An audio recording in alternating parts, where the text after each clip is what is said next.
Mga kahuwan, panoorin ang video na ito upang alamin ang pinaka-latest na balita tungkol sa lagay ng panahon at bagyo. Update today. Discuss po muna natin itong satellite image natin. Meron tayong tatlong weather system na nakakaapekto dito sa ating bansa.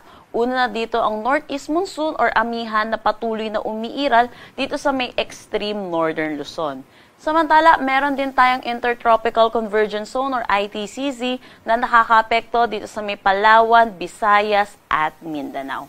Lastly, yung easterlies natin or yung mainit at malinsangan na hangin na nanggagaling sa dagat Pasipiko ay patuloy na umiiral dito sa may mainland Luzon.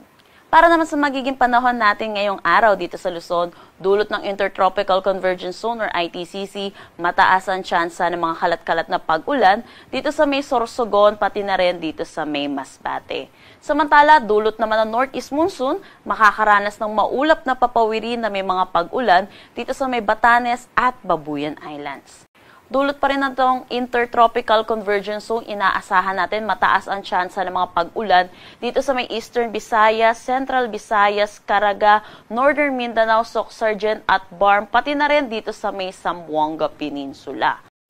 Meron tayong nakataas na gale warning dito sa may Batanes at Babuyan Islands, dulot na itong Northeast Monsoon. Kaya pinapaalalahanan natin ang mga kababayan natin, mga ngingisda at may mga sasakyan maliit pandagat na delikado muna pumalaot dito sa coastal waters ng Babuyan Islands at Batanes.